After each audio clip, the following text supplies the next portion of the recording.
À un moment, il faut savoir se taire. Monsieur Sarkozy n'est pas une victime.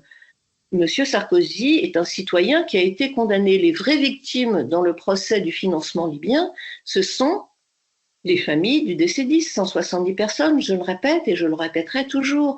Et cet aspect-là, c'est quelque chose qui est complètement occulté en fait dans le discours ambiant. Il y a eu marchandage, il y a eu rencontre, il y a eu dîner avec Abdallah Senoussi, l'association de malfaiteurs, et aux yeux du tribunal, devenu un acte d'une extrême gravité pour les familles du décédé, pour les familles des morts, des 170 morts de cet attentat. Comment peut-on, monsieur Guénaud, à un moment continuer à ne pas voir ça?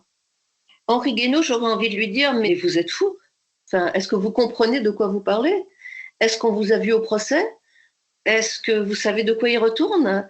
On peut avoir de l'amitié pour quelqu'un, mais quand ce quelqu'un à un moment faute, c'est pour moi une forme de courage de dire à son ami, là j'arrête. Est-ce que vous entendez cette douleur des victimes? Non, mais j'entends parfaitement la douleur des victimes. Simplement, c'est pas le problème.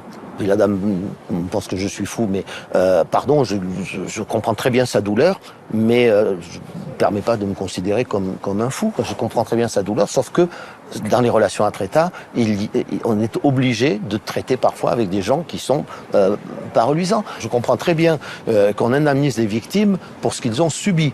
En revanche, qu'on les indemnise pour ce qu'a fait Nicolas Sarkozy, me paraît quand même très discutable. Mais c'est le cas. Oui, mais c'est le cas, mais ça me paraît discutable. Le tribunal dit que les familles de victimes ont subi un préjudice du fait qu'il y a eu des tractations secrètes avec Abdallah Senoussi. Parce que la plupart des tractations ne sont pas secrètes entre les États. Et quand vous voulez essayer de réintroduire un État terroriste dans le jeu international pour qu'il vous aide à lutter contre le terrorisme, c'est pas secret. Quand vous voulez faire libérer des otages, il n'y a pas des tractations secrètes. Il n'y a rien de secret dans la raison d'État. Rien. Mais c'est une blague.